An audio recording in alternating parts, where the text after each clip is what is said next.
All right, welcome everybody to this wonderful Sunday, October 2nd, 2025. As I hope everybody enjoyed their extra hour of sleep and had a wonderful Halloween weekend. I know our Sooners did, as OU travels to Knoxville and enjoyed lots of treats and did not get spooked because they surprised everybody and walked away with a W in Knoxville. Maybe not the best game Brent Venable's tenure, but as everybody has said, the single most important.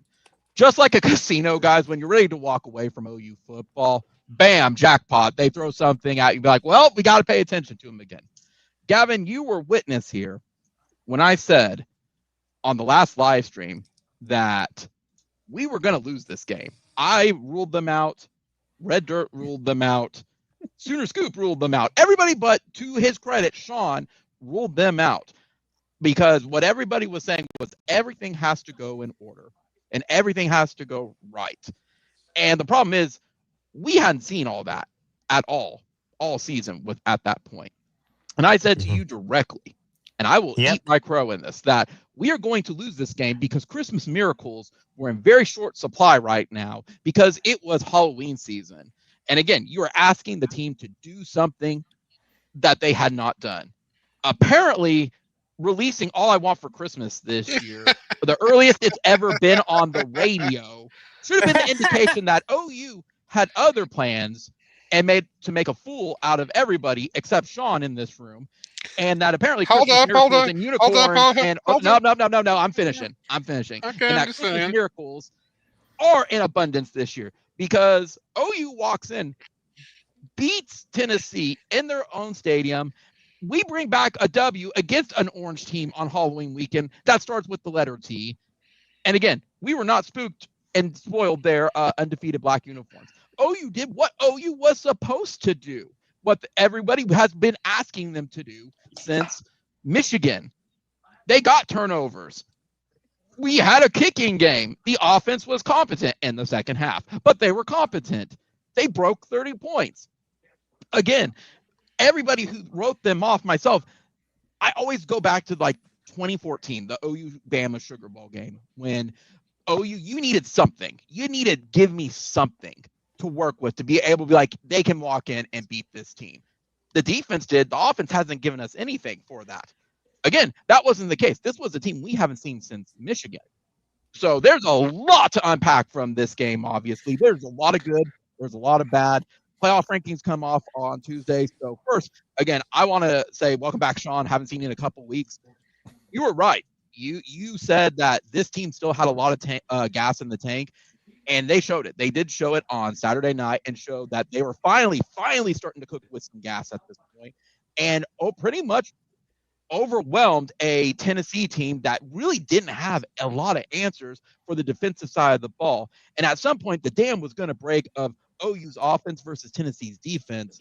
And that night, Tennessee's defense was the one that broke and allowed OU to score over 30 points. I mean, what's your instant reaction from this, Sean? I mean, like I said, you're the one who said this team could walk in and go do that. I wrote them off. So I say lots of things. So I mean, lots of things. But I'm the one taking the big fat L. I will eat my crow on this one. And now I ain't mad at anyone who thought they were going to walk in and lose. Like it's like it comes to a point where you can't convince the fan base if like I knew this was a make it or break it game for the season because if like it was like, oh god, we got to go to Knoxville and we have to win or else it's like going to get worse and it's going to be miserable. And 2 weeks on a bye week to dwell on it. And I'm thinking it's like my mind is thinking, do you bench Kobe McKenzie because he can't? It's like I'm just all these things are going to my head. It's like, oh god, we have to bench Kobe McKenzie. We really need him. And Owen Heineke gets 12 tackles in the first half by him on his own. And then R. Mason Thomas died so that we could live.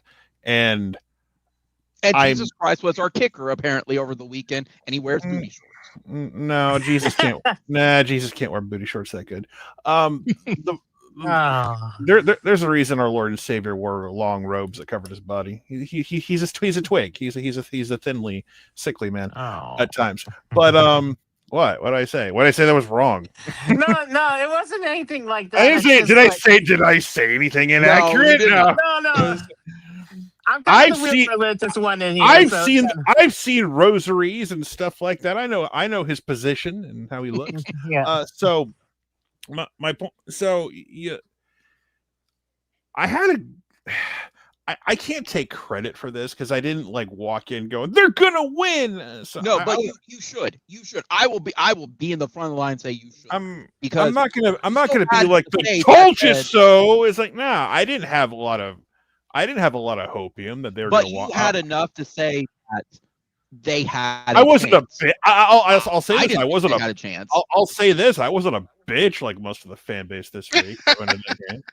Hey! I just want the record to show. Yeah, although my confidence was low, I did pick OU in our pick'ems this last week.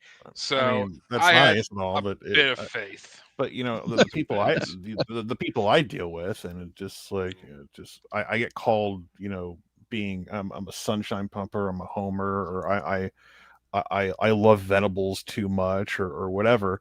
I just look at this team and I'm like, this is a flawed football team, but I know what they have and I know what they're capable of, and if they just can put all of it together, and they did not put it all together. Okay. In the middle. Well, OU got to the same place where my VA disability rating is right now. It's really high, but it's not quite where you want it to be. Because you know the pay scale is what it is. So we're working on that. We'll see what happens the next like couple weeks if I get a letter in the mail that gives me good news. Because I am insane. But just the one thing I knew that was going to be a bitch opening up that game. I knew Heupel was going to script 10 to 15 plays that were going to just drive us mad, and then the real game was going to start after that. It's like, okay, I know a lot of people quit when they drove down the field and scored on us. Got it. I wasn't feeling great too. It's like, all right, we gotta, something's got to shift. And then we didn't get, you know, we didn't drop.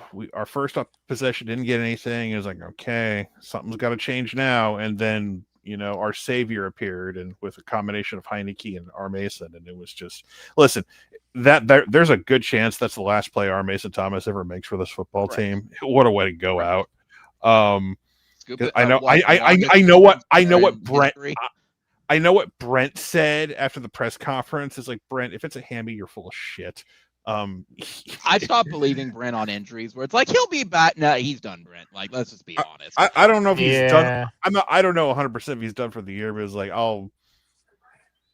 a bye week with a hammy. It depends on the grade, the severity.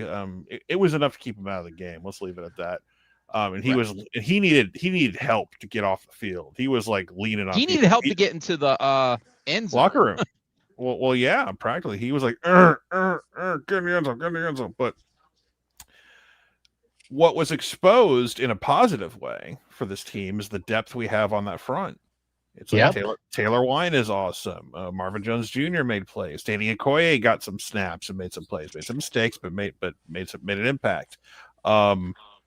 Just the interior of the D line. Now the interior wasn't as dominant as I would have liked it to be, but like that's Tennessee's like possibly the best O line we're going to play the rest of the year. It really is. And so the fact that you had that performance, and so this football team has found a running game with what little running backs we have left healthy. Good God, the bye week couldn't come at a better time. Correct. Because Torrey Blaylock is something. I don't know what his issue is right now, but he ran out there for a play, got nothing, and we never saw him again. So my favorite thing I heard, I think it was Kerry Murdoch or somebody who said something else. You know, got to give credit to DeMarco. You know, when X-Rob had that fumble, he didn't bench him, and it's like, who was he going to take it out for? Who's going to take over? Who's left? Ott, and we know how he feels about Ott. So Does it's like, does DeMarco have any eligibility left? I mean, no, like, he redshirted in 06 because he had turf toe, and then he played injury prone throughout the rest of his OU career. But it's like, seriously, the bye week couldn't come at a better time. Like, they need Javonte, they need, I don't know about Tatum, but whatever Torrey's going through, they need 2 of those 3 back desperately. Correct. But I don't know, like, is Sawchuk's brother still on the team? Is he going to get carries at this point? Jeez. So, but, so defensively, you know, we forced a bunch of turnovers, which was fantastic. It was like, we got pressure. We're doing the stuff I wish we could have done last year. And we're doing the stuff that we thought we built upon from Michigan. Now, we could say injuries. Well, and, the one injury that appears to be, I would say 2 of them on one person, is John Mateer. Yeah. Whatever John Mateer, because John Mateer had kind of a leg thing going on, and that wasn't really talked about much, and it kind of affected. He seems to be running a lot better now, and he's not lighting the world on fire with his passing yardage. But what he did in the second half is that, and a credit to Arbuckle too.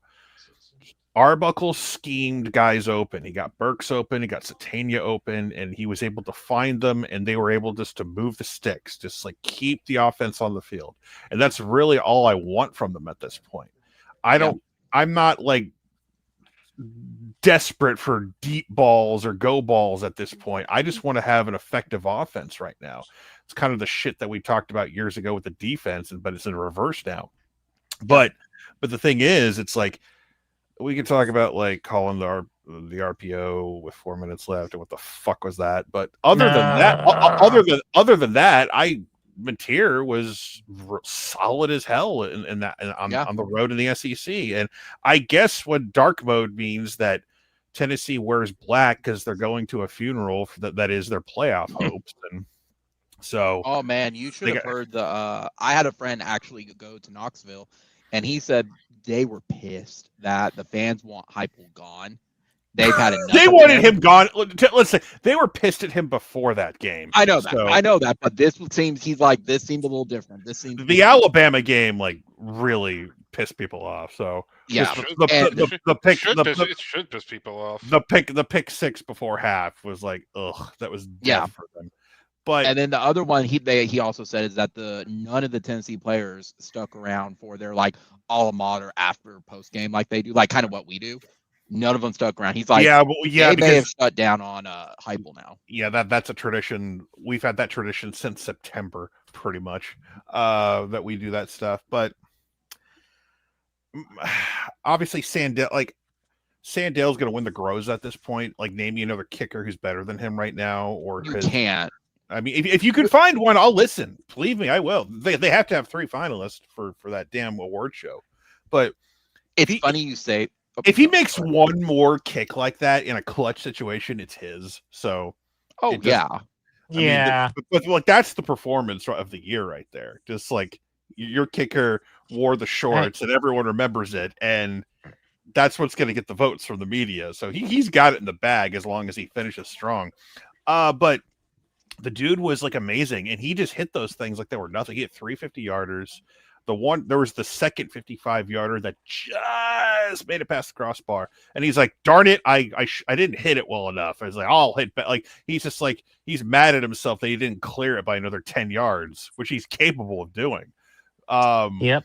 So we have a kicker, we have a defense, and I hate our fan base because like I see stupid comments. It's just like the Grinch days because they see points, because they see yards and points or yards being accumulated. So many stats paced, but not really basically understanding, the timing of the plays. It's like I hate you so much. We're going up against a top 5 offense on their home field. They are going to get yardage. They are going to make plays. And they're going to take advantage of Venables' one kind of weakness is the secondary. We're not playing Kent State, you stupid fucks. It's like correct. And like I said, to Tennessee's credit, they did. I think it was the tight end. I think it's one of the tight end plays they have, but we've been burned on that all year, and Venables has just not figured out how to. Right, and every offensive coordinator should implement something similar into their playbook when they play us. And it's like everyone's got their weaknesses, and so like Venables is good, but he's not perfect, and like the defense is not infallible. But at the same time, it's like when you have dudes on that defense, it's very effective. And despite Armesa not playing most of the game, lo and behold, like could you imagine a year 10 years ago where we had a decent edge rusher and our starting middle linebacker, and they were both unavailable for a big road game? We'd be fucked. We would be so fucked. Not anymore. Yeah. No. I mean, I want Kobe McKenzie back. Don't get me wrong, but it's like, I mean, they put the green dot on Kip Lewis's helmet, so he called the defense. And Owen Heineke was just like, I'm just gonna like roam around and murder people, which is what he did. And saying Ombasigo got more play. I mean, the only thing the one thing that kills me, and everyone's gonna like have opinions on this and blame referees, but the penalties are still a problem. And the problem, I agree with you. And the reason it's a problem, is that we are a very physical football team, and the silly ones like the false starts and everything, you can still clean that stuff up. But the stuff on the defense, don't grab face masks, stuff like that. But like when it comes to the physicality, like you're gonna have to live with the DPIs and the defensive holdings and stuff like that. So those are the stuff we're gonna have to live with through the rest of the year. But again, like don't grab face masks, don't grab false starts, don't little things like that. So you can clean those up still, hopefully. And I know it's November and we've been saying this stuff, but it's I look at this football team, and here's the thing, like the AP put us at 11 today, which I'm like, oh, the writers were impressed with our road win. They really like the win. So Tuesday night is going to be interesting because that's the first night of the playoff rankings. Me and Elo will be doing our reaction to that, and don't be surprised if you see OU in that first mock bracket, because don't be surprised if you see them in there. Like if they're not, they're going to be first out. They're either going to be in the bracket at 11 or something, or they're going to be like for one of the first teams out.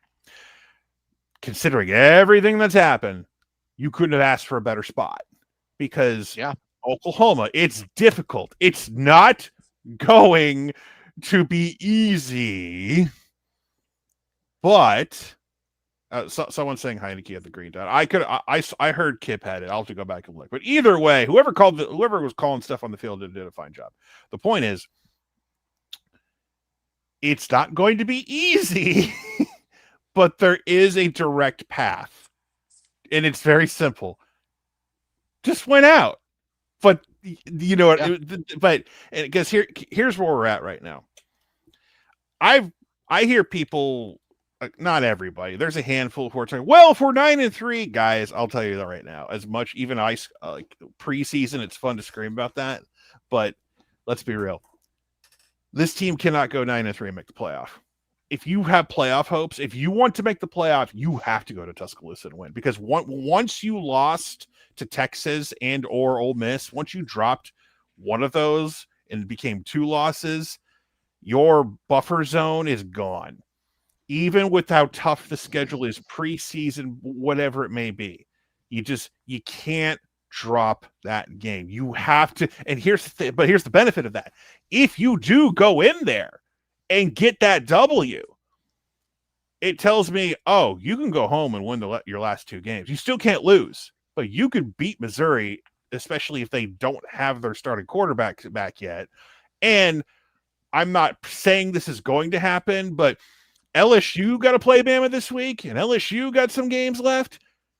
LSU might fucking quit by the time they get to Norman. They may not give a fuck because they don't have a head coach.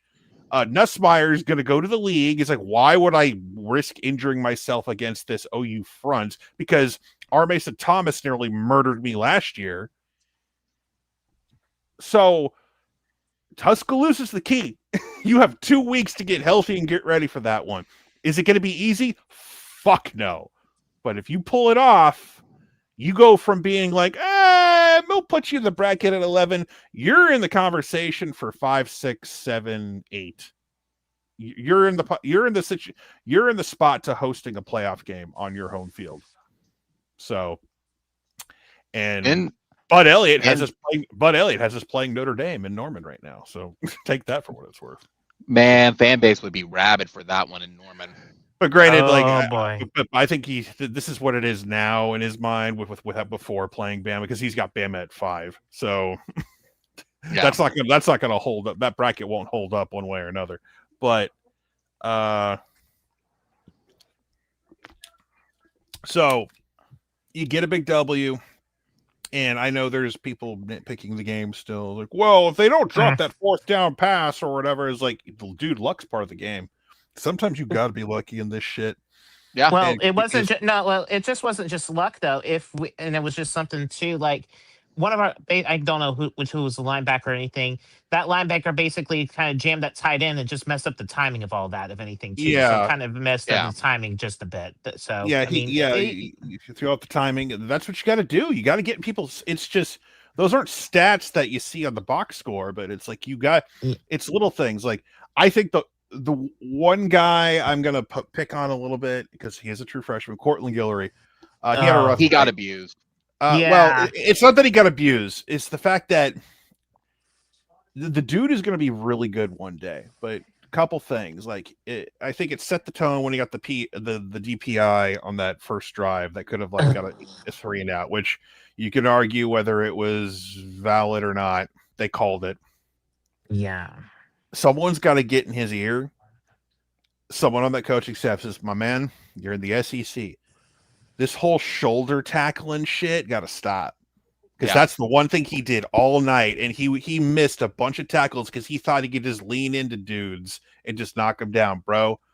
There's some big, powerful motherfuckers at wide receiver at Tennessee. You ain't going to shoulder tackle shit. You need, because here's what, if you wrap up and even if you don't get the tackle, you still slow a guy down for one of your teammates to come assist. So this whole, I'm just going to lean in and shoulder him. No, bro. Yeah. You ain't tackling 5'11", 185 wide receivers. Correct. I mean, and that's what we were screaming though a lot this weekend was there was a lot of missed tackles. You got to wrap up.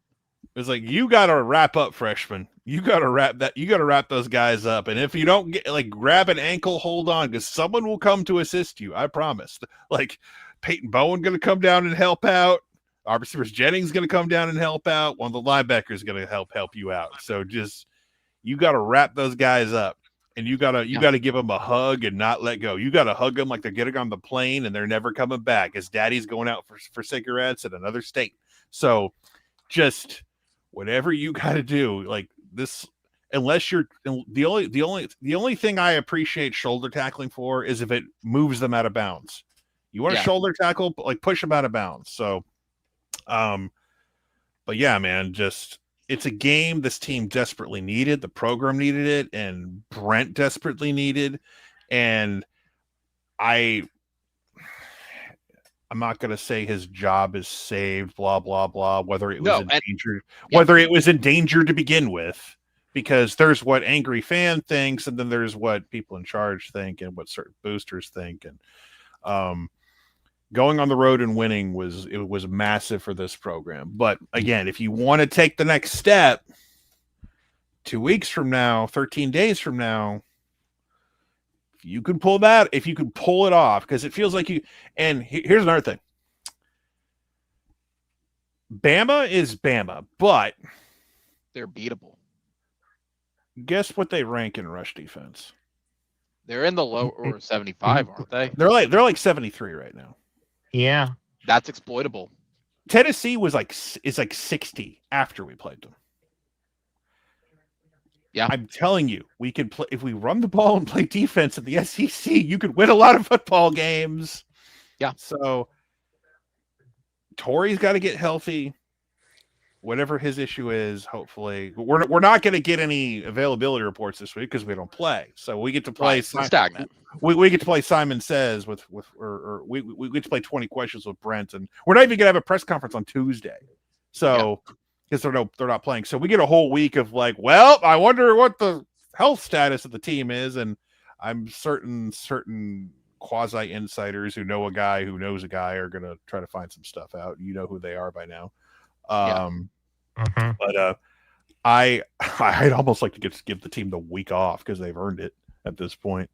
But listen, but it's if you can, that's going to be a huge game because Bama hosts LSU this week, so if you're an OU fan looking for a game to watch that one because 2 of our last 3 opponents. There you go, right there. I'll be at that game this weekend. Oh, you're going to Tuscaloosa? Yeah. Oh, have fun. Really? Yeah. have fun with that. But if look, you're just going. Swiggy, you're just getting to Tuscaloosa just 2 weeks early. Okay, that's just. Unfortunately, my buddy's an Alabama reporter, so it just kind of worked out. I can visit him this weekend, but not 2 weeks from now. But I mean, whatever. I get to see LSU, Alabama. So if LSU does anything offensively against Bama, it's just going to increase my. I'm just going to go. Oh, okay. Because when we get to watch them get beat each other up while we get ready. I was going to say something and I totally lost it. I was going to say, while you're thinking on it, I will say, like, I'm in the same boat. I'm not going to say that it's Brent's. Oh, God. I remember what it was. I've seen some people dare, because even after the Ole Miss loss, like, well, we're still not mathematically eliminated from Atlanta. And you're technically you're technically correct, but you need like some certain things you need a very specific like outcome of SEC games to happen. Like, correct. And it's a tall order. If you want Georgia to beat Texas, great. But you still need Georgia to drop a game, probably. Your best bet for fun is for A&M to win out and be undefeated, which sounds fucking crazy to say out loud, but that's a possibility for A&M to run the table and just be undefeated, to be like number 1 in the country, or 2, 3. Watch Indiana be number 1 on Tuesday. It's gonna happen. I just know it is. But you need Georgia to drop a game to like Mississippi State. Right. So, because Georgia's remaining games after that are like a cupcake and Georgia Tech. So they got like 2 games left in conference. So you need them to drop at least 1. And then you need Texas to lose 1, potentially. But Texas plays Georgia and A&M still. Yeah, there's no gear. I mean, good Lord, Texas was a great team for 3 quarters. Yeah. And then they decide we're done for the day, and then we're watching an onside kick. I turned the game off. So I saw 0 of the comeback. And I'm like, what do you mean there's an onside kick? So I turned the game back on, and it's like, oh shit, and it goes out of bounds. So there's that. Arch looked pretty damn good. I said it out loud. It's like, Arch looked like a very good. Yeah, he looks like a good quarterback. Can he keep doing that? I don't know. We'll see. Arch looked like the dude that was bludgeoning the weak last year. And to Vanderbilt's credit, like, they're not weak. It's like, okay. But the Texas hype train is being put back. It's being put back on the track, so be careful. The Amtrak train is back on the track, ready to derail again. So that's one thing I do want to follow up with what you said, Sean, was, like I said, I still want to see more from Venables, because now the question is, all right, have this win. See more. Like, what do you want to see? I want to see consistency, and I think that is a very I want to fuck a hot 21-year-old, but that's not going to happen right now. So I mean, you're alive. I mean, things are possible, but again, I do want to see consistency, and that's very fair. I agree with you as well that, look, there's bad penalties. I'm not happy with the sheer amount of penalties we are getting. That is a Venables thing. You got to clean up the discipline for it. My thing is, if it ain't cleaned up now, I don't think it's going to be. I think we are what we are, and we have to accept it. So if you're going to win football games, you have to win by running the ball, Mateer being clutch when he needs to be, and the defense getting we are forcing turnovers now, so that is different. Yeah. Correct. So Correct. it is starting to happen. So, which is, I think you got to do the same thing in Tuscaloosa. You got to get tied. You have to find a way.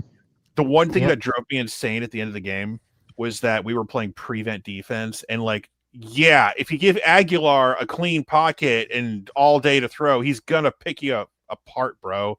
Like, why are you doing this? Stop it. Like, you can blitz him a little and get him come on. But so the other thing to add to that, Sean, as well, is not just the penalties. I do agree with that. I'd also say too, I think it's just going to be and is what it is. Brent's time management stuff still has not gotten better, and I don't think it's going to get better. It would have been fine if you just kept running the ball. I was going to say that's my third one. Yeah, you got to run the ball. Now, the time management would. I actually think Brent's doing fine with that overall. It's just that you got to tell you, like, they asked Arbuckle and Venables, and they said Mateer changed the play, and that was not supposed to be. All right, well, they'll have a conversation. Well, they changed that. Well, they got 2 weeks to. They got 2 weeks to have a conversation with them, saying stop that shit. So I mean, honestly, I agree. It's honestly the hero ball that kind of almost puts us in these bad situations in the first place. Well, that wasn't even hero ball. It was like the thing with that was, like, in that situation, what he saw, switching to throwing the ball was the move to do it. But in that situation specifically, like, because isolated throwing the ball is the right move, but you're trying to bleed clock. You're bleeding clock. You don't hand the ball off anyway. You're going to gain nothing or lose a yard. All right, you're still running clock. So just I was like, oh, I wanted to have a little bit of. I thought I was going to chill at the end of this game. It's like, oh, we're just going to run this out, and there'll be. I was like, oh god, we got to do this crap. Just for clarification, Kyle in the chat, it's basically the interception that the Mateer throw in the fourth quarter. That's the play we were talking about. So, and I'm like, you got to be kidding me. Just for clarification on that, if anything. And something to follow up with that. Yeah, I don't know. Go ahead, Gavin. No, that was it. Oh, okay. See, I'll be honest. I actually didn't watch the game until after the World Series. Oh. So I knew we had won. I was just watching it caught up, and I was like, "Well, you're a baseball junkie. I know that. You're the one where it's like, who's paying $40 a month for MLB? You raise your hand. I am. First off, I don't pay $40 a month.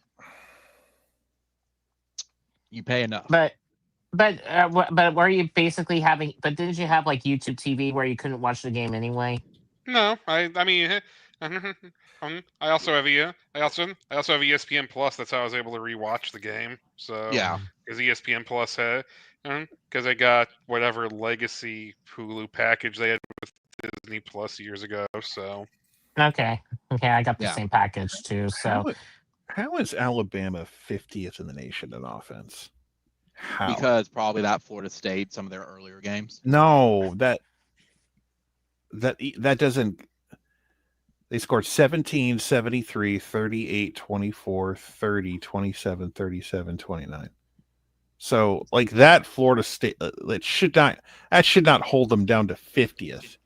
I guess it's yardage overall, but it's like they still put a point. Like Wisconsin, they got 38. Maybe defensively, that's where it's coming. I think it's the defense that's kind of contributing to the points, if anything. No, that's the only thing I can really think. Because the Carolina game got weird. Bama didn't like put it away till the fourth. It was Carolina was leading. I mean, based on it, depending on how you're looking at it, if you do the law of averages, they're only scoring at about 34 points a game. That's, I mean, like 250. Ty Simpson at 253 against the. I mean, it's better than what John Mateer had, but it's like the running the ball. They had 72 yards running against South Carolina. Oh. Like, good God! Like Ryan won. I mean, it's gonna be a test. God, college football is just weird.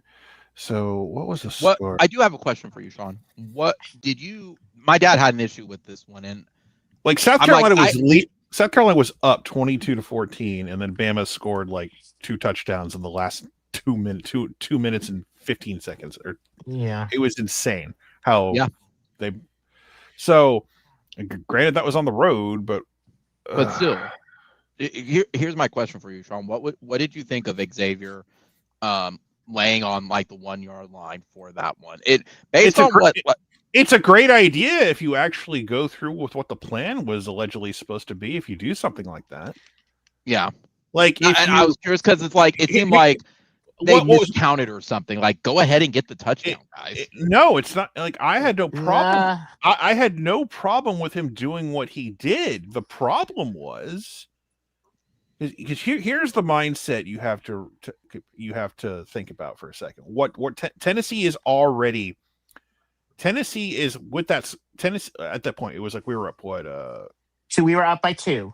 We were up by 2. Okay, so here's where Tennessee is thinking.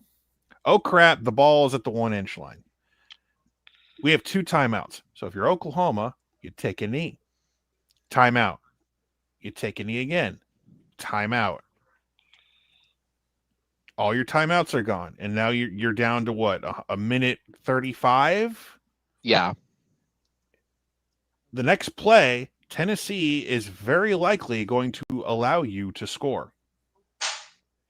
Correct. They will let you walk in anyway. So you burn all of their timeouts. Because if they don't let you score, then because if they stop you, because you're going to run the ball, then 40 seconds comes, then you're less than a minute. And then if you go for it again, you score, you're up 2 scores. If you don't get it, you're at the 1 or 2 yard line or whatever, and you still got to go however many yards to get into field goal range. So right, you take the couple knees and make them burn their timeouts, but like it is what it is. What happened. But if we didn't go that way, we wouldn't have gotten that amazing John Mateer Mentos Freshmaker smile gift that we now have of him looking at Mentos, like, which is gives me a great idea just to do that. Do. Because he struggles in the first half, pops into Mentos, the Freshmaker. Yeah. So I'm going to work on that over the weekend. I mean, it is the weekend. I agree with you, Sean. Yeah. Because I'm sure X-Rob's like, should I? Because X-Rob knew how easy that was. He's like, this is too easy. Should I score? He even looked at the Tennessee bench. Hey, guys, are you sure? He looked at both benches. So he did. Yeah. He didn't know really what to do. It was like, because it was like, I think X-Rob, and it was, and I will hate to say this, it kind of gave me flashbacks of 2023 when we played against UCF. It was like, the whole clock management is like, wait, do I score? Do I do, like, what do I do here? It was almost like, it was just like, oh my gosh, we're doing all of this all over again. I barely remember that game at this point. We basically had a rushing. What? No, I'm kidding. I'm kidding when I say that, but it's like all I remember is that people were bad afterwards. I'm like, well, we come off a bye week after beating Texas, and we feel like shit at home against UCF. It's like, great job, Brent. Yeah, I was at that game. We were pissed. Yeah. It was nowhere near. I was never not near as pissed as I was when we beat Army. That game, I was about ready to lose my mind. Oh, please! Like, first of all, Army is always a weird exception because of how they play football. That's now not anymore. Well, no, because they changed the rules where you can't cut block like that anymore. So all the military academies had to change their ways. But I told I said these motherfuckers for years. Stop scheduling the fucking military schools. You're just asking for problems. It's like, well, it's an honor. It's like, we want to support the troops. Fuck the troops. Signed a troop. Oh. Fuck the troops. Signed a troop. Okay. don't as someone schedule who's a veteran. don't can say schedule this. these motherfuckers because they wanted to because guess what? A couple years later they went to Michigan and almost pulled that shit too. It was Stop the that following shit. year. No, it was the year before they did that. All I know is they went up to Michigan and nearly pulled it off as well. It's like, and our game was on pay-per-view, so at least people couldn't turn the channel and watch and disgust or point and laugh at us easily. But my God, just ugh. But they don't do that. I mean, Navy is decent this year, and maybe they'll do us a favor and beat Notre Dame because I'm sick and tired. I'm sick and tired of the Notre Dame too. I'm sorry, it was not before OU played, it was after OU played Army. You were right. They did almost the exact same. Yeah, they went to Michigan, almost pulled it off there. But like, yeah. I'm so sick of the Notre Dame, like the wish casting for Notre Dame. Well, they have two really good. Their best win is USC. Who the fuck cares? Their schedule is garbage overall, and the two best teams they played, they lost. Like, could you have a big win on your resume, you fuckers? Hey! They have UCLA, not USC. I already said that, so it doesn't matter. And that USC team beat Nebraska really makes you think. Yeah, and their star quarterback has a broken leg now. So, yeah. Anyway, I look forward to Tuesday and seeing how that goes. But for a couple weeks, we're gonna be in the we're gonna be in the bracket or fringe bracket or whatever for whatever they reveal. So that'll be fun. I can at least say this year, for all the people bitching and moaning about everything, we still have something to fucking play for in early November, folks. Last year we were just like, and then you're right. You're right. And that's why I said I will absolutely take the L for this one, because I feel like, and there's two questions from the chat I was going to throw at y'all as well. One was for you, Sean. But it's crazy to me. You could kind of compare Brent and Hugh Freeze right now, kind of the trajectory, and like why some of those games. Why would I do that to Brent? That's mean. I'm talking mostly for like the win losses, for like the trajectory of like who is on the hot seat, because you changed some of that for Hugh. He's not fired this weekend. He is still going to be there. Jackson Arnold was his quarterback. He was doomed to fail no matter what. Okay, let's just be honest here. All right. Sure. And I'm not talking like the people themselves. I'm just talking the straight record. We would be saying right now he was not. No, he was doomed to fail because he put all his chips in on Jackson Arnold, and he played a lot of golf in the offseason. No. So right. I'm not saying he's not. No, like if my bike quacked, it would be a duck. I mean, no. What I'm saying is, it's just you swap some of the wins and the losses in their columns.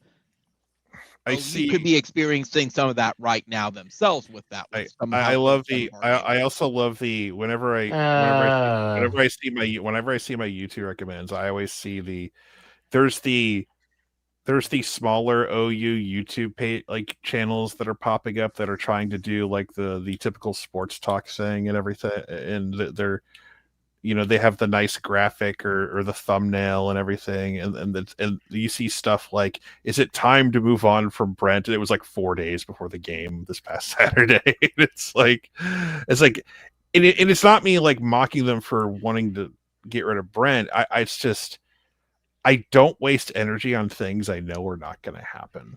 Right. And because it's like, we need to fire Brent, guy. Because like when we lost to Ole Miss, and I'm like, guys, they're not firing Brent at 5-2.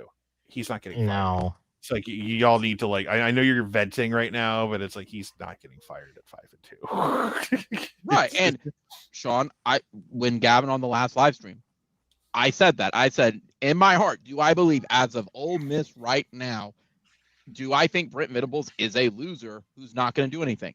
Yes. I said, now, is he going to get fired? No, because that puts us in an even worse spot than other programs. Now, does that rule out in the next year or two?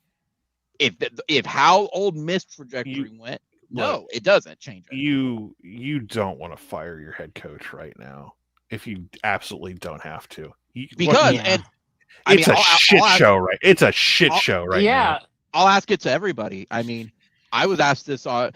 Everyone's coming to me at work for the questions. I'm like, I don't have all these answers. I'm just giving an opinion. I would say if OU did fire Brent right now, they're not even the top choice for they're maybe number 3 or number 4. for like programs of like looking for head coaches. I'd have other programs above. I don't know right about now. like I think Florida would be. I don't know about I don't know now. about how Right I don't know now. about what job? What job? What job is better right now? What the hell's he doing? I think his connection went. I think your mean, connection just went for a second here. My connection went. All right. I heard what for what did you say? What job? Okay, you said what job is better than OU right now? Yeah, what on the Which one? If fired Brent today, say stuff went south with all the job openings right now, what jobs do you think would be better than OU right now? Well, you said you had one. What was the one you named? Oh, Florida. I would say Florida right now. I don't think Florida's no. better. I disagree wholeheartedly, and I'll tell you why. That no, Florida is like, if Florida can't pull Lane Kiffin, that's a reality check for him.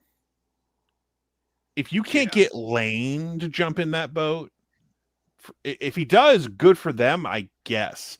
But because I still think Lane Kiffin's overrated. I know we lost to him and he's better, but I still think Lane Kiffin is overrated. I think Lane Kiffin is a product of being in the media so much over the years that he gets credit for doing shit he hasn't done yet. And like his best like seasons as a head coach have been at Ole Miss, but he's still yet to even make the playoff, 4-team, 12-team, whatever. Yeah. LSU, and that's fair. LSU's a fucking tire fire. Correct.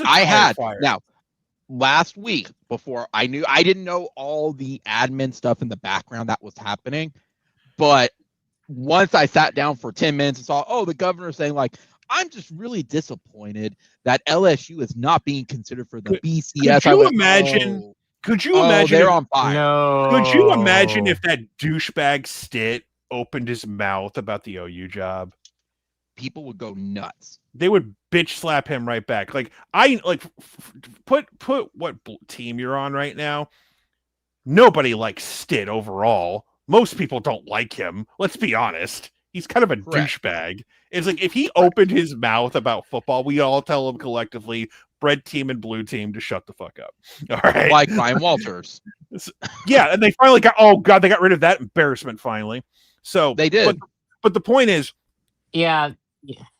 If you want to say Penn State is an attractive job, it is. Like Franklin, like despite himself, he won 10 games a year, but didn't win any big games. That was my second one. I thought Penn State. Penn State's very attractive, despite the fact that they, molest and rape children there. The admin and the money, the donor and stuff is there. It is an attractive job. Yeah, especially if you're a pedophile. So, the other one I had, but I literally go back and forth on it every day, is Arkansas. No. I think no. I think stuff is there in NIL. No, it's not necessarily what I'm talking about. Walmart's not enough. So hey, Tyson Foods and Great Value Foods. Whatever. Yeah, Great Value. No. Yeah. So here's my thing with LSU. Everyone ranks LSU like the best job. Well, all these coaches, like, the problem with LSU, and it's like a good bad problem to have.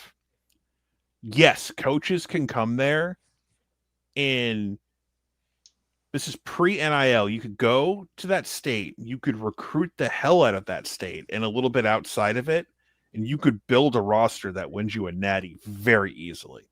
The problem with LSU is that they burn through the coaches too quickly. Like, it's an exhausting job.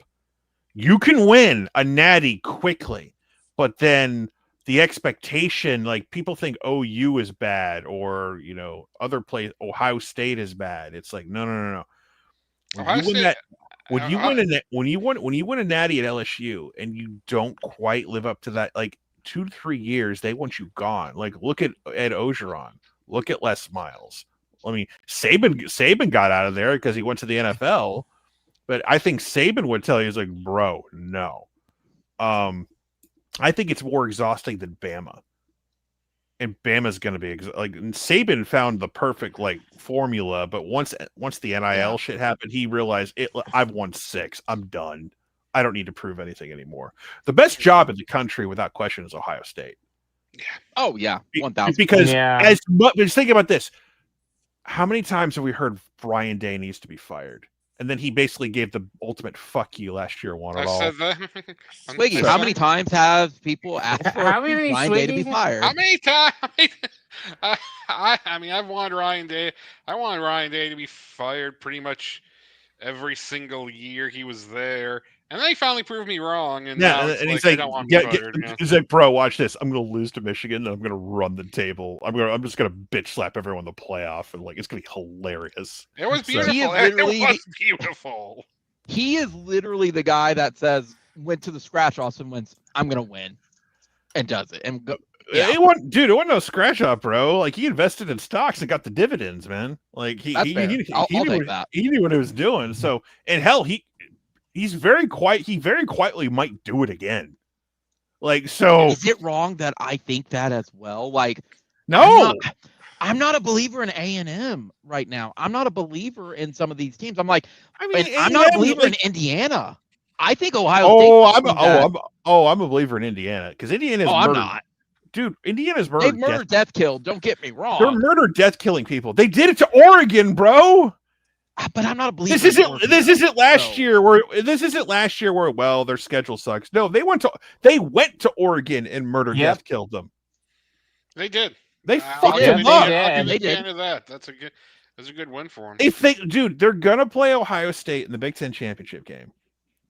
And like both of them are gonna like that's gonna be an interesting game because both are gonna make the playoff anyway. But it's like who's going to be hosting the playoff seed and who's going to get that? Like so whoever wins that gets a bye and goes to one of the bowl games, and whoever does it gets to host a game. And so I don't know. Like if they beat Ohio State, then make me a believer. If Ohio State, I don't know. Why you should be a believer now? What more do they have to like? They're murder, death killing everybody, and they went on the road and beat Oregon, and they got their head coach extension as well over in Indiana as well. So made sure to sign that quickly as well. Preseason, we all thought this coming Saturday was going to be a big game, but Penn State is awful. So, and they're going to roll in there and they'll probably do what they want to do against Penn State.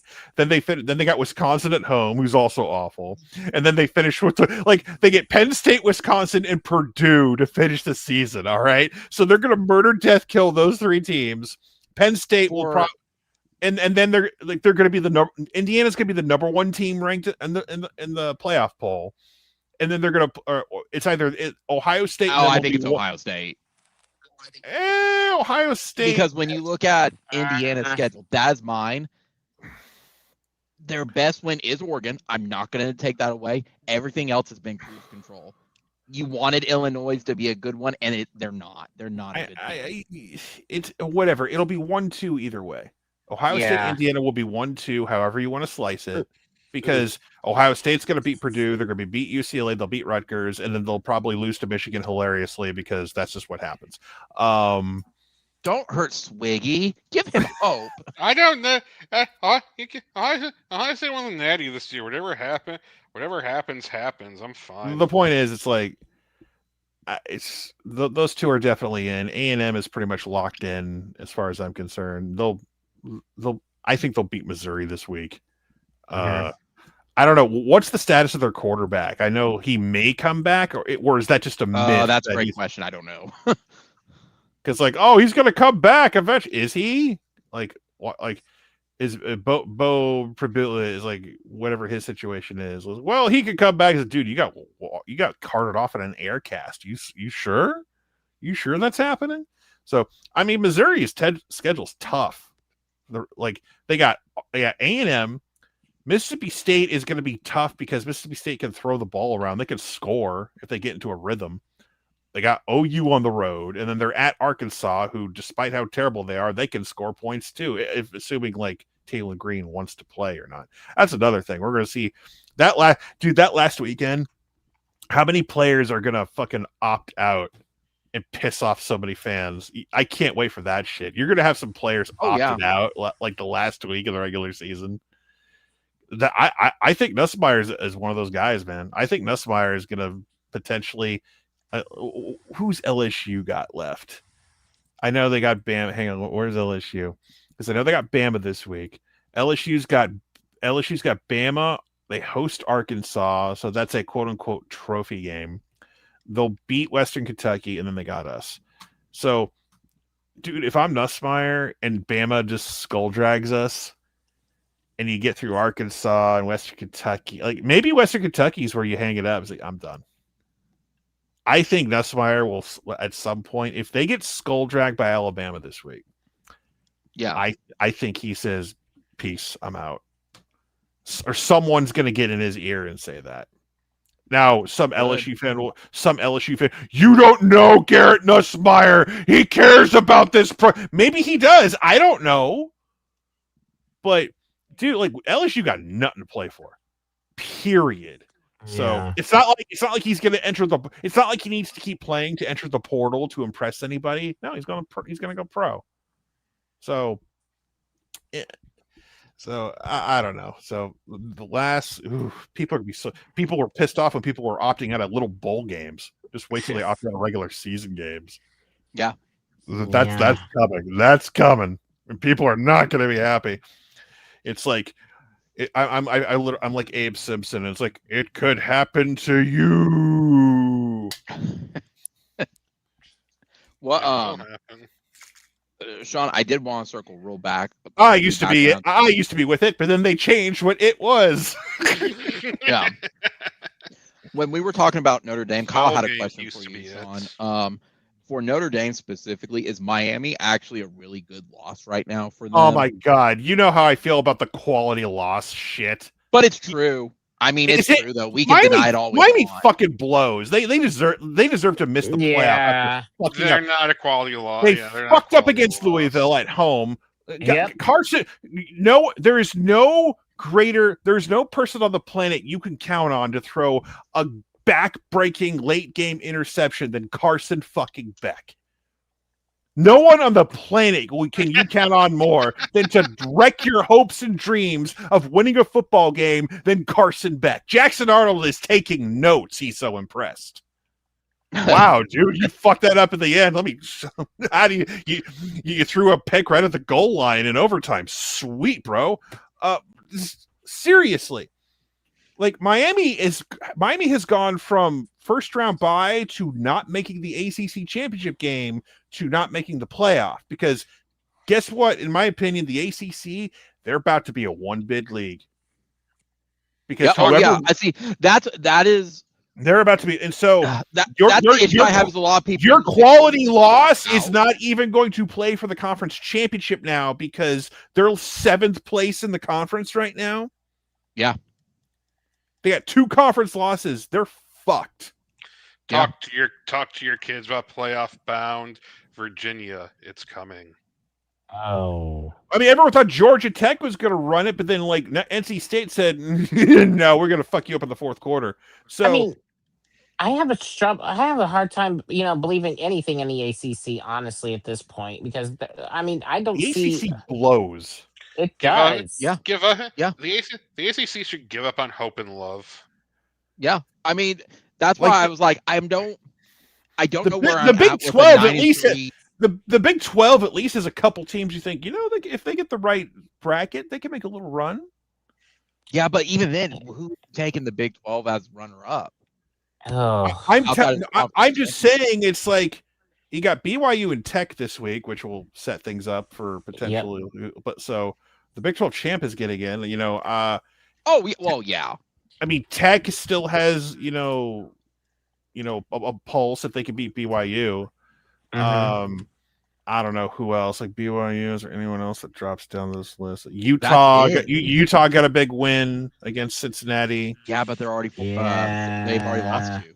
I know, but I'm just saying, it's like you need Cincinnati to drop 1. Actually, you need Cincinnati to drop 1 because they beat them, and then you need BYU to beat Tech, and so what's on Utah's schedule? They lost to Tech, so they would need some sort of tiebreaker to get in there. A Big 12 tiebreaker to get to the championship game. Oh gosh. Who would have thought? Kill Bill music plays. So you want if you're Utah, you want your evil in-state rivals to beat them, and you need Cincinnati to drop a game. You're currently below Houston. Let's see, Baylor. Let's see here. Who does Tech play the rest of the year? They got BYU, UCF, and West Virginia. Hey, West Virginia fucked some shit up this past weekend. So They did. They fucked up.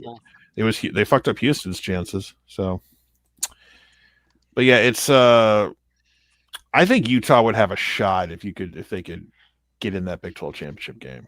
Okay, then realistically, who do you have right now? If you had to predict for Tuesday, God, what it's going to look like at least for the safe teams, not the ones on the fringe like us.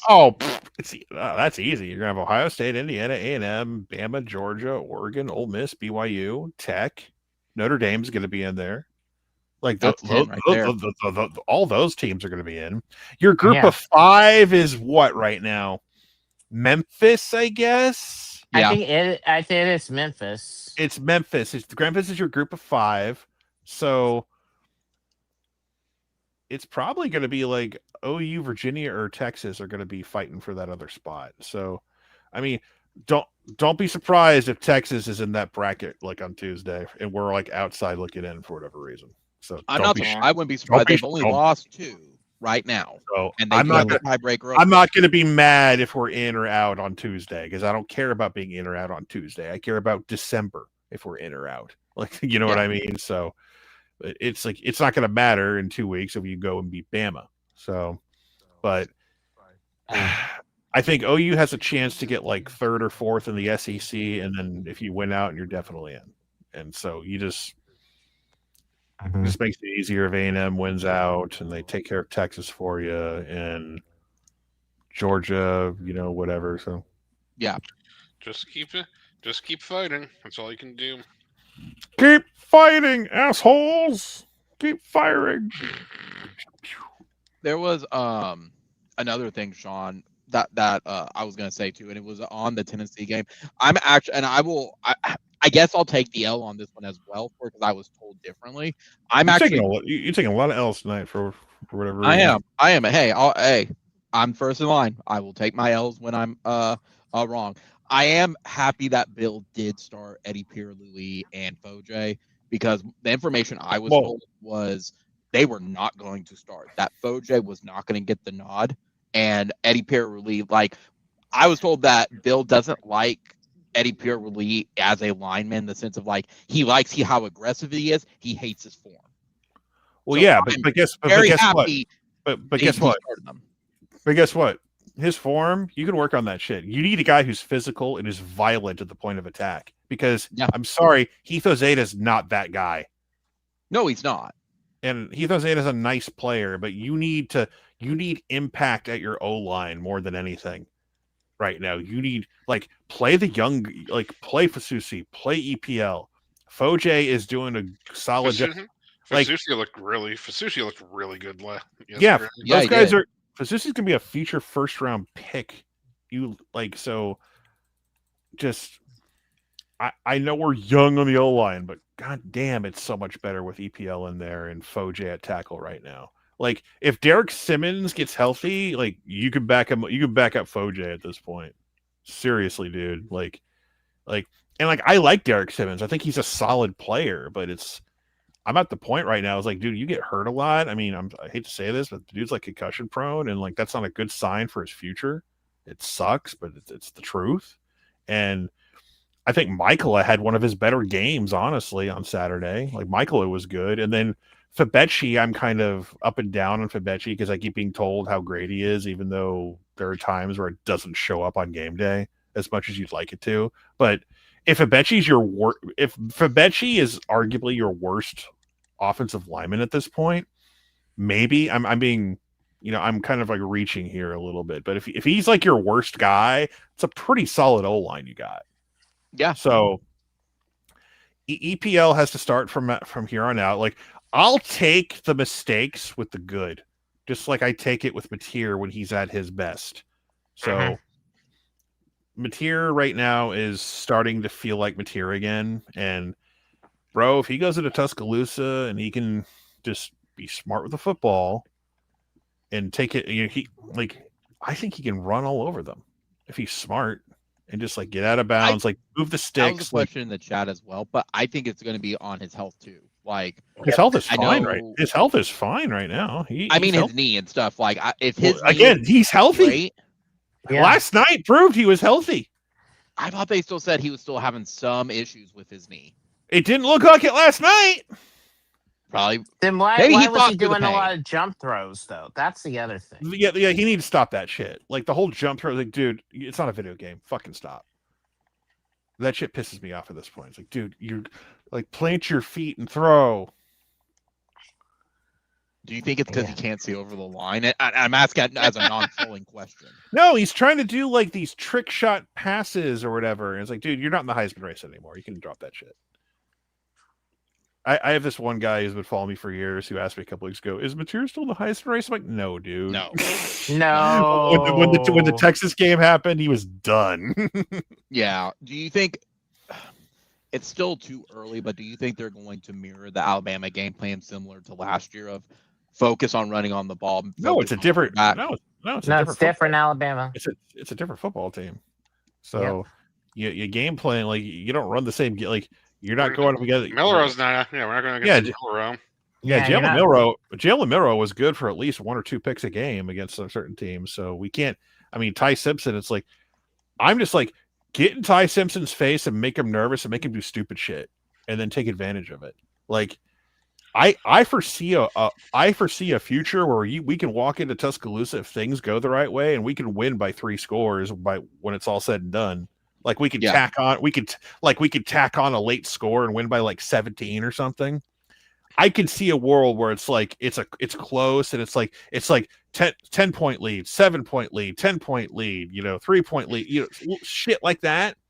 Or if you just stay ahead of them a little bit and keep, just control the clock, you can run the football and make a mistake and put it away. And Fowler, like, I think it's not this week, but it's like Fowler Herbstreit got a choice, man. Like in 2 weeks. If Bama beats LSU, who's Texas got this week? Georgia. This week they have Georgia? I think so. Georgia. No, I'm wrong. Yeah. I'm wrong. We have Bama when they have Georgia. I'm sorry. Are they off? Or... I think so. Texas is off, yeah. Okay, so I'm thinking a week ahead. Yeah, they're off. Where does Fowler and Herbstreit go? Do they go to Georgia for Georgia Texas, or do they go to Bama for Bama OU? I think it will come down to who gets the night game, and if you ask me, right now, that's right, exactly. PM, but like it's going to be a night game, but who's going to get it? Fowler Herbstreit going to the night game, right? If you ask me right now at 9:07 p.m. on November 2nd, 2025, I think OU Bama has the night game because I don't think they expect Georgia to lose to Texas. Now, here's the caveat. I don't know. Here's the caveat. That's different. I think they feel different about Texas now. There is a little bit. There is a different one. Georgia has the other 2 games scheduled for the rest of the season. They don't have any other night games. I could also see them scheduling a night game. Let me check something. Let me. They're all on flex. They're all on 2:30, 3:30, or 5 to 7 p.m. Okay. So they're not. They haven't picked a guaranteed. No, so they're not going to pick, and they may even be in the 6-day window. And I looked that up earlier. Okay. So that's going to be interesting to see if we get a night game for that one. I think we're not. I still don't think we're getting a night game for LSU. They're going to put us at 3:30 for that shit. I just know they are. No, I think they're not going to put Bama Auburn night game. That's not happening. They've done it before. Not with how bad. With Auburn just had the head coach fired. They're not going to put Auburn Alabama night game. Yeah, but it's the Iron Bowl. They'll show video of shit in the past or whatever. And remember when Auburn wasn't supposed to win and they did? They'll do that shit. They'll show those clips. Auburn wasn't supposed to win. I think LSU OU would still be a bigger matchup. even For with what? as bad as LSU. LSU is. LSU with 5 losses. It's like nah. Yeah, I think they would over Jackson Arnold and Auburn.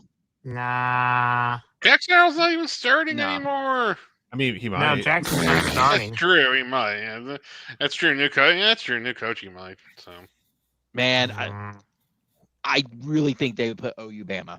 They would pick them for the night game. Again, I could see them make the argument too, though, that Georgia doesn't have a night game after Texas.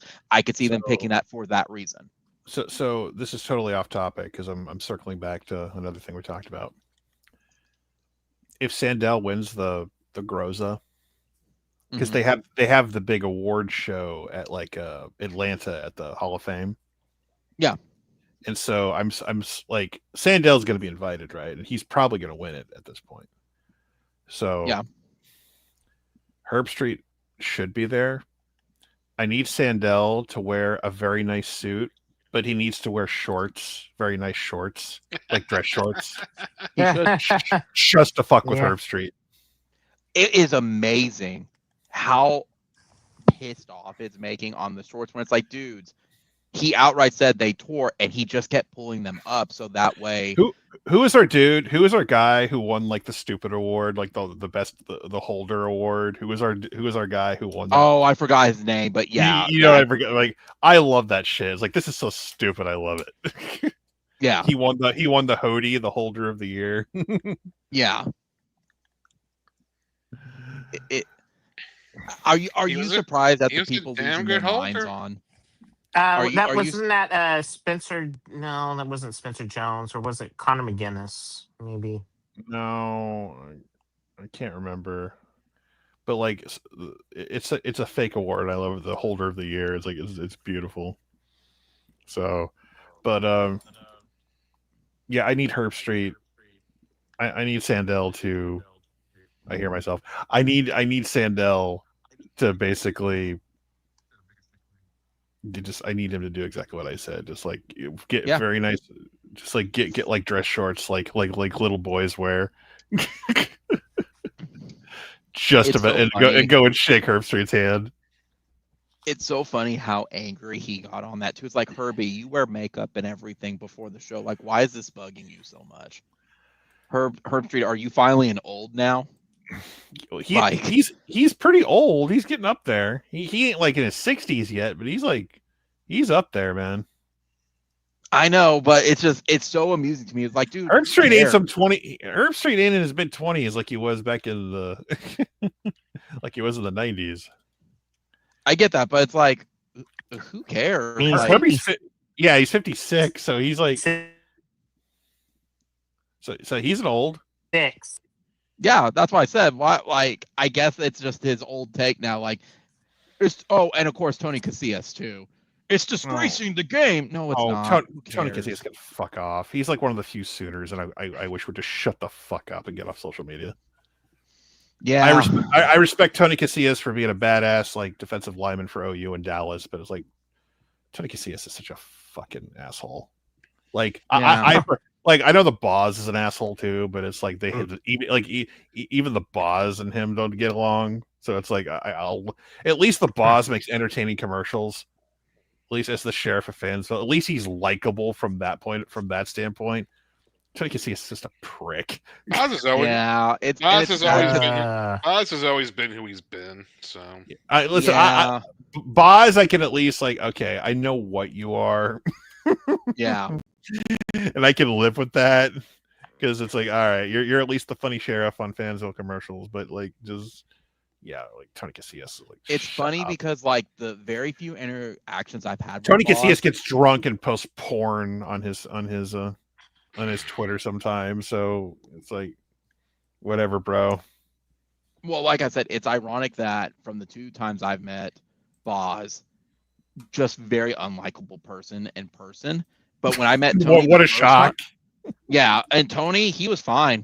Like, never had an issue with him. But it's funny of when they're their personas, I guess. But here's the thing: that. Boz is an out front cunt. Tony is an undercover cunt. That's fair. That's fair. At least with Boz, he doesn't pretend. So I respect a douchebag if they're out front with it. if you're an undercover douchebag, you're kind of worse in my book. Yeah. Because I know what because you're probably doing some fucked up shit where no one's watching. Yeah. At least with Boz, it's like, okay, you're still a little prima donna for even now. Yeah. But it's like, okay. No, but it's like yeah. I think there are certain guys. There are certain guys don't meet your heroes. Like they're kind of they're kind of in that camp a little bit. You of all people know that. Yeah, I do. The entire irony, Sean. Do you know who Tony and Boz's feud really reminds me of?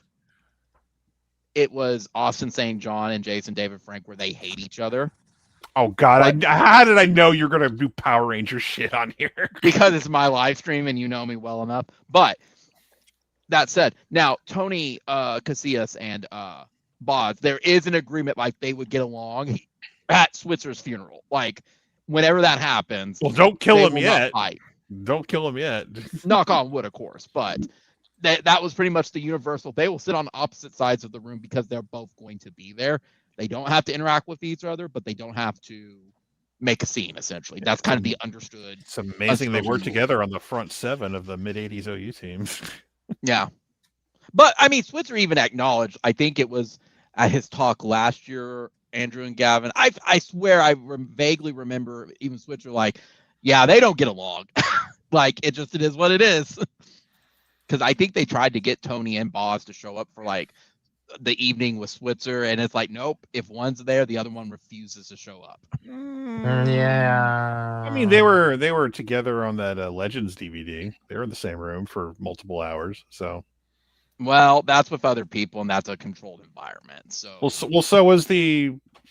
I mean, anytime like you're around other people too, with like all these other events, it's not like they're, by themselves. It seems like it's gotten a lot worse since that Legends DVD. Well, yeah, you think? yeah, Yeah. You watch the Boz like 30 for 30, and they got Casillas sitting down, just like seething that how much he hates him. I mean, you're not wrong. He's like, he basically came out. He actually said, without saying, "I hate that motherfucker." Yeah, Kyle. Just for clarification, Boz and Tony Casillas just don't like each other. They were players. Tony Casillas is one of Switzer's better defensive linemen in the '80s. Like he was a great player for. He won a Super Bowl with Dallas in '95 as well. But yeah, and his skills are great. Yeah. He was a really good defensive tackle. Yeah. He didn't like being overshadowed by Boz. Yeah, he really is. Boz overshadowed everybody. It wasn't just him. Right. But Boz was the face of the program. So correct. It almost. I mean, another sport example could be Scottie Pippen and Michael Jordan. It's kind of the same situation. Pippen didn't like to be overshadowed by Jordan, even though that's the role he played. I mean, the reason we didn't beat Miami is because like. We had one Brian Bosworth. They had like 12. So that was the problem. You're not wrong. You're not wrong. But yeah, that's the lore of it though. Like they just don't. There are going to be teammates that don't like each other. That is what it is. Like a lot of people said this week, Venables and Latrell. Do they not like each other? They may not. They may have no. Oh no! Oh, are you kidding? Latrell I'm sure Latrell fucking hates him. He could hate the administration. I guarantee you he hates him because, like, while it's not all his fault what happened last year, it's like, bro, it's like right. It's like, no different than. So I'm sure Latrell is like, our top 5 receivers were hurt, and our offensive line was a sieve, and our quarterback is a head case. What do you want me to do? And it's so talk with the team. Yeah, but he still had to go because. It was kind of embarrassing how the instant improvement the offense had with like Joe John calling it a little bit. It wasn't like a monumental leap or anything, but it was just good enough to give you fucking hope. We don't beat Bama with like Seth calling the offense. We don't. No, not even close. So.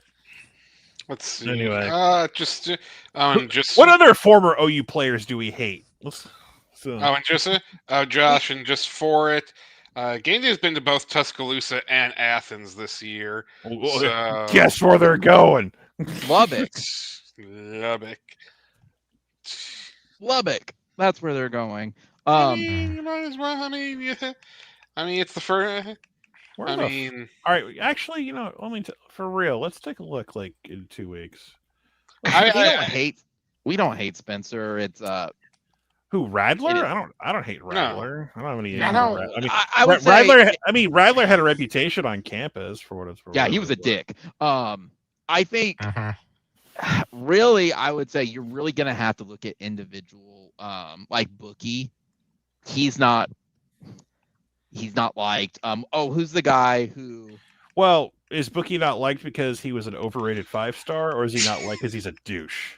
Because he's a dick. Oh, okay. I wanted to clarify. He's an overrated 5. I just wanted to clarify that because I don't know how he was personally with people. I don't. Who's the guy who went to USC? The player that his parents. What? Caleb Williams. No, not Caleb. No, this was one of the defensive guys that talked a lot of shit about. Oh yeah. I know the 5-star DB who sucked ass. I know who you're talking about. Yeah, we hate him. He's an ass. Yeah, 5-star defensive back by ass. I know who you're talking about. I just can't. Yeah, and he flamed out essentially like everywhere. Latrell McCutcheon, yes. Yeah, McCutcheon. Yeah. We don't like him. Like I would say for players we don't like. Well, he didn't do anything to make anyone feel bad for not liking him. So correct. He only made it worse. Really, guys are. If you're going to a big game, your only choice is Tuscaloosa or Athens. So that's what I was saying. So for what it's worth, it's not like they've only been to Tuscaloosa. So yeah, we're gonna pick Athens. They've been and they've been to both this year, and they're gonna pick one again. So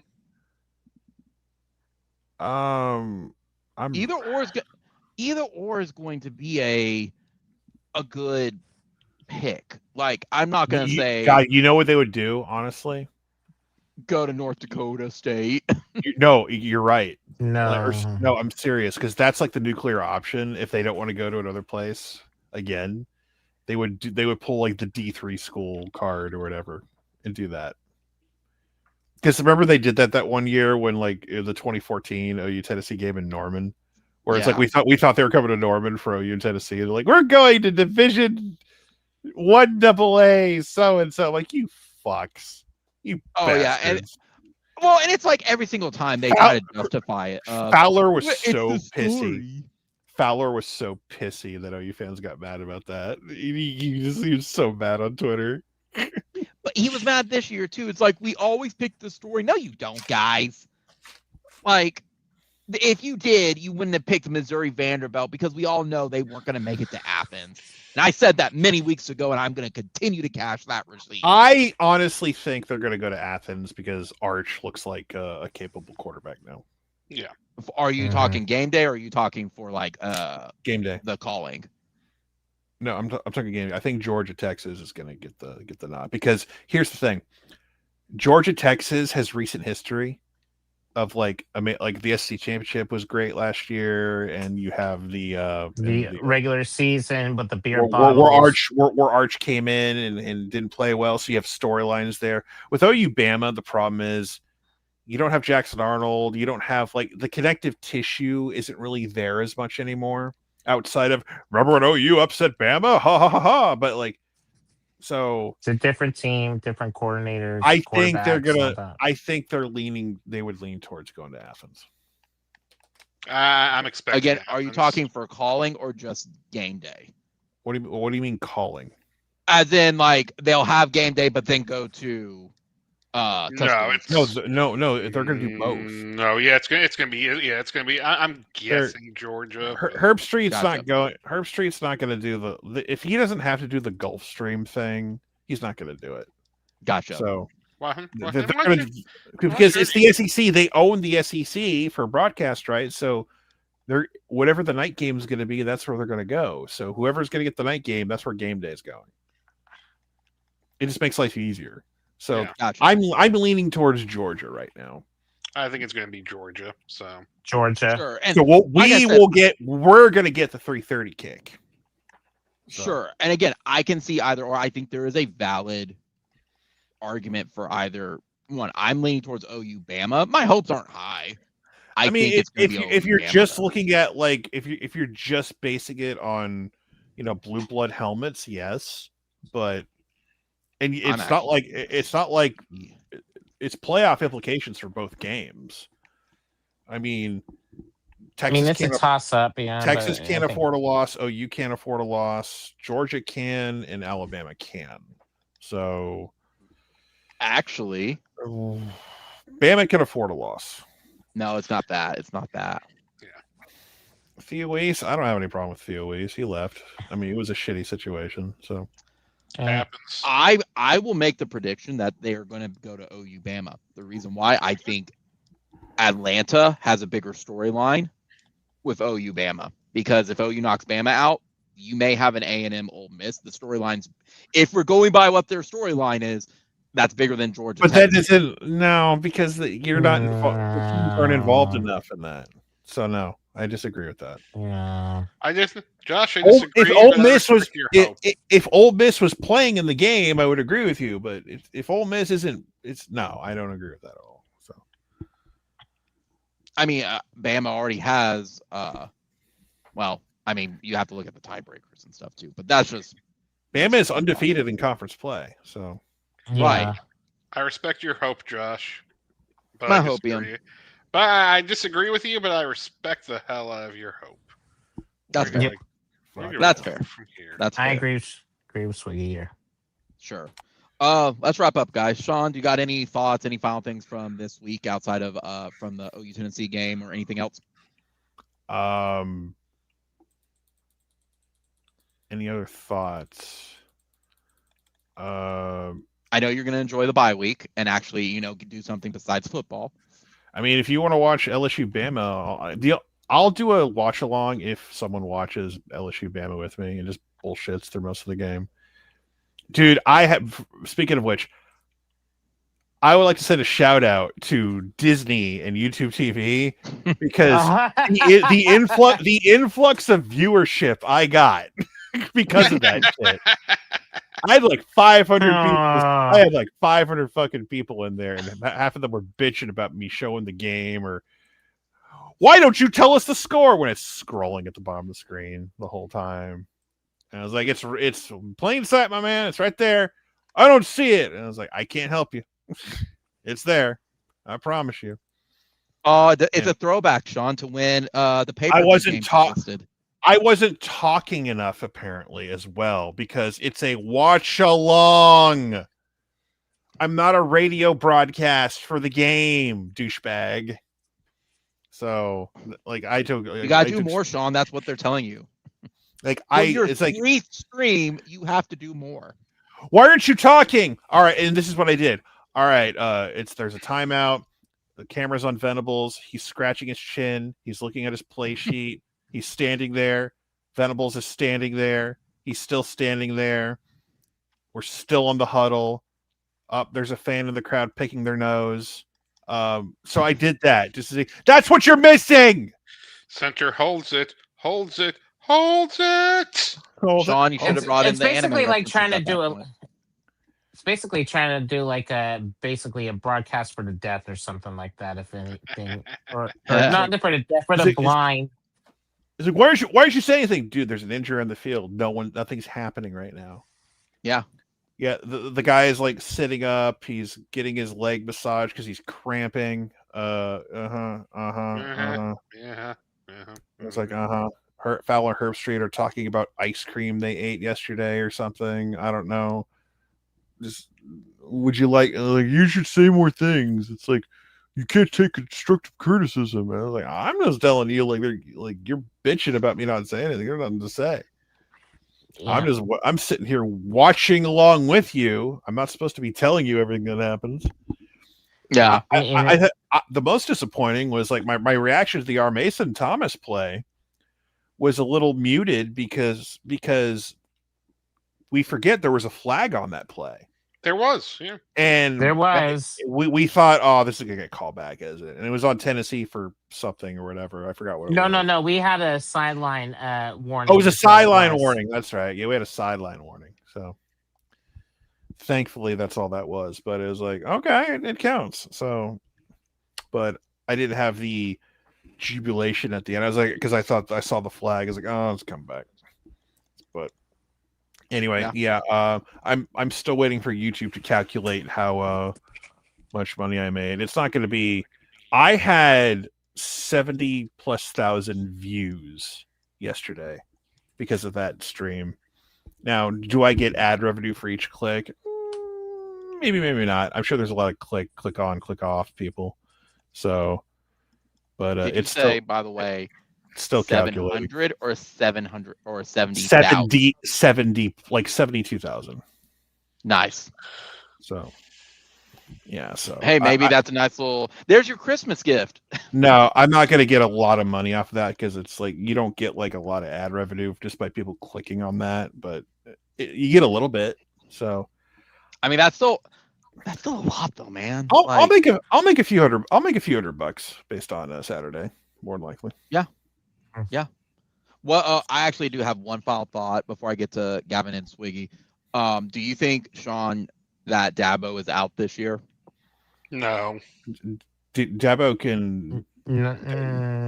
I'm genuinely curious. I think Dabo should put his head up his own ass, as far as I'm concerned. There's too many. Well, yes, I think many of us would like to see There's that. too many jobs, and there's so much. I just don't see. I would say no. Dabo's not getting fired, if that's what you're asking. But if like Dabo is slowly turning into old Dabo, pre Brent Venables Dabo, which was not good Dabo. Like he would win you like 9-10 games, but he would lose the ones you really care about, like the South Carolina game and anyone with a pulse. Like just go back to that West Virginia Orange Bowl where they dropped 70 on him.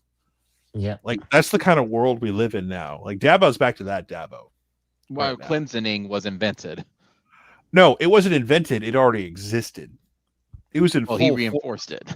He was in full force. We got to Clemsoning's not a thing anymore. I was like, sure, yeah, he had a good run, but I think he's turning into Mac Brown. I think he's living off past glory, and at some point, it's going to bite him in the ass. So yeah, I'm not going to do the portal. Great job, Dabo. Have fun with that. Have fun not evolving. If you had to guess, and again, it doesn't matter for this year for it. Who do you think gets fired first, Dabo or Heupel, from their respective schools? Again, it doesn't matter if it's this year or not. Heupel, because Tennessee fans are way more insane than Clemson fans. Dabo has 2 natties under his belt, so I would go Heupel, I guess. Okay. That's fair. Heupel. Gavin. Heupel. Okay. Swiggy, any final thoughts? In 2 weeks, this is either going to continue to be an OU live stream or an OKC Thunder live stream. May the odds be in our favor. I ain't gonna hear that shit. Y'all can glaze yourselves over that shit all you want. I got other shit to do. Sure. Swiggy's just still reveling in the fact he got to watch a awesome World Series last night. I am. That's probably honestly, it was probably the best. Honestly, it was probably the best World Series of my lifetime. Yeah. I mean, what more could you ask for with extra innings? Cubs Indians was pretty epic in 16. That was too. Unfortunately, as a Cleveland fan, I was on the losing side of that, so I can't consider it. Although if I pull back as a non-Cleveland fan, Cubs Cleveland was the previous best one. So yeah. Well, Gavin. I was just going to say on that crazy note, though, too, home plate umpire was actually an Oklahoma native that was actually native of Enid that lives in Shawnee as well, too. Just a little fun tidbit and everything. I know where Shawnee is. I have been there many times. I know. You have been. Yeah, so it was just a little fun tidbit about that Swiggy. That is interesting. You just reminded me that I'm going to have people saying, "Can I?" There's actually a handful of people that want to meet me at the LSU game, and I'm like, I'm so proud of you for being a D+ celebrity. I'm just going to be like, I'll meet up with you, obviously, with my uncle, but I'm like, I'm going to do my best to not get recognized by people because there's at least I know one day it's going to happen. One day, because I got recognized at the VA clinic a few weeks back. and it was Did weird. you really? I actually did. I was sitting there in the chair waiting for, and then like a dude comes like, "Are you on YouTube?" I'm like, "Oh my god," because you don't know why they recognize you for good or bad, but like the day is coming where someone recognizes me. It's like, I hate that motherfucker, and they're gonna want to like fight me over some stupid shit I said 6 years ago or whatever. I think it's just amusing. I mean, you've reached that point. I mean, at this point, unless you stop YouTubing, people are going to like keep on like coming up and saying hi. Dude, to you. I still have a motherfucker who's like, "Oh, you said Austin Reeves sucked. Well, how do you feel now?" It's like, dude, it was Austin like Reeves sucks. He did like, suck. He did suck then. He did suck. He was okay. He was okay. He's like, oh yeah, he's carrying the Lakers in 2025. That tells you all you need to know about the Lakers right now. So, Well, Luke is Yeah. back. So Yeah. thank God for that. When LeBron gets his walker out, just retire already. Yeah. He's almost there. Almost. Gavin, any final thoughts, buddy? I pretty much have said what I've said, but at least we got the Rocky dub. Yep, we did. I have one final thought. It was definitely a great weekend for Oklahoma kickers because the kicker from Jacksonville got the NFL record. It's crazy that he did it twice in one season. Oh, Cam Little, yeah. Yep. Yeah. Kicked the 68-yarder and probably had more room as well. So everybody, I want to thank you all for joining, and be sure to comment, rate, subscribe, like, and hit the notification bell so you know when we go live and or upload a video. Just remember, we are on a bye week this week, so we will not have a live stream Wednesday. We may not have a live stream Sunday either, depending on what everyone go be as bisexual as possible. Like exactly. Go do that. agreed. Agreed. So, but yes, we may not have one as well on Sunday unless there's many upsets and we just need to talk like playoff stuff. Otherwise, next live stream will be probably next Wednesday before the Alabama game. So enjoy this victory, guys. Boomer Sooner, only one. We'll see everybody on the next live stream here in a couple weeks. Have a good one.